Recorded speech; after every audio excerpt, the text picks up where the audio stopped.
मी सुनील मनवाडे. नमस्कार, मी भारती मंदवाडे. नुकतंच माझ्या मिस्टरांचं म्हणजे सुनील मंदवाडे यांचं लिव्हर ट्रान्सप्लांट झालेलं आणि 1.5 वर्ष कंप्लीट झाले. आता हे एकदम ओके आहेत. मेन प्रॉब्लेम आमचा असा झाला होता, माझ्या मिस्टरांची लिव्हरची पोर्टल वेन थ्रोम्बोसिस होती आणि हे मला 10 वर्षापूर्वी आधी कळलेलं. हे नॉन अल्कोहोलिक असून असा प्रॉब्लेम झालेला. अचानक अनकॉन्शियस झाले, त्यामुळे नंतर आयडेंटिफाय झालं की लिव्हरचा आजार आहे असं. आणि येत्या 10 वर्षामध्ये यांना कधी लिव्हर ट्रान्सप्लांटची गरज पडू शकते. आम्हाला असं डॉक्टरांनी सजेस्ट केलं होतं. पण 10 वर्षापासून आमची ट्रीटमेंट चालू होती डॉक्टर पांडांकडे आणि ती व्यवस्थित चालू होती. नंतर अचानक 2024 मध्ये मिस्टरांना जॉन्डिस झाला. जॉन्डिस झाल्यामुळं त्यांची तब्येत थोडी डाऊन झाली. सर म्हणले आता आपल्याकडे पर्याय नाही, ट्रान्सप्लांट करायलाच लागेल. मग डॉक्टर पांडे सरांनी आम्हाला सजेस्ट केलं मनोज सरांकडे, मनोज श्रीवास्तव. त्यानुसार आम्ही मनोज सरांकडे आलो. मनोज सरांनी आम्हाला सगळं सविस्तर समजून सांगितलं. लिव्हर ट्रान्सप्लांटची प्रोसेस काय आहे, त्यातले सगळे पॉझिटिव्ह निगेटिव्ह सगळ्या गोष्टी आम्हाला समजून सांगितल्या. त्यानंतर मग लाईव्ह डोनर ही आपण करू शकतो. कॅडेवर तर बाहेरचा मिळतोच, पण आपण लाईव्ह पण डोनेट करू शकतो हे तेव्हा मला प्रॉपर समजून सांगितलं सरांनी. आणि डोनरला काही त्रास होत नाही. इव्हन त्याची लाईफ जी आधी सारखी तीच पूर्ववत होते हे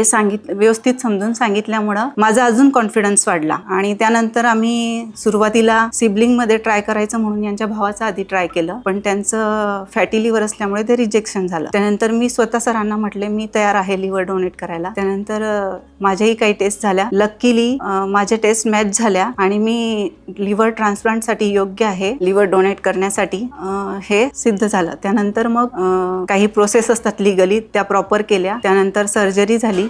खूप क्रिटिकल सर्जरी असतानाही ती अगदी सोप्या पद्धतीने सरांनी केली आणि 15 दिवसात सुनील बरे झाले, मी 7 दिवसात बरे झाले आणि आमची लाईफ आत्ता पूर्ववत जसं आधी होती तशीच चालू आहे. दोघांनाही अगदी काहीच त्रास नाही. रिपोर्ट सगळे नॉर्मल आहेत. अजूनही रिपोर्ट नॉर्मल आहे. मी पण आता जॉब वगैरे करू शकतो, व्यवस्थित करू शकतो, काहीच प्रॉब्लेम नाही आहे. आणि प्रत्येकाने लिव्हर ट्रान्सप्लांट हा कॉन्सेप्ट समजून घ्यायला पाहिजे आणि ते करायला पाहिजे. आणि जर एका गोष्टीमुळे आपला एखाद्या लिव्हरच्या तुकड्यामुळे समोरच्याचा आपल्या माणसाचा जर जीव वाचत असेल तर ते करायला काहीच हरकत नाही. आम्ही दोघं डोनर आणि रिसिव्हर दोघंही व्यवस्थित आहे आणि तुमच्या समोरही आहे. हसत खेळत आमची लाईफ व्यवस्थित चालू आहे. समोर बघून समोरच्याला वाटत नाही की आमचं लिव्हर ट्रान्सप्लांट झालं असेल किंवा मी डोनर आहे. समोरच्याला बघता क्षणी वाटतच नाही. यावरूनच तुमच्या लक्षात येईल की कशा पद्धतीने माणूस जिवंत लिव्हर डोनेट करू शकतो आणि तोही असतो व्यवस्थित आणि रिसिव्हर पण व्यवस्थित असतो.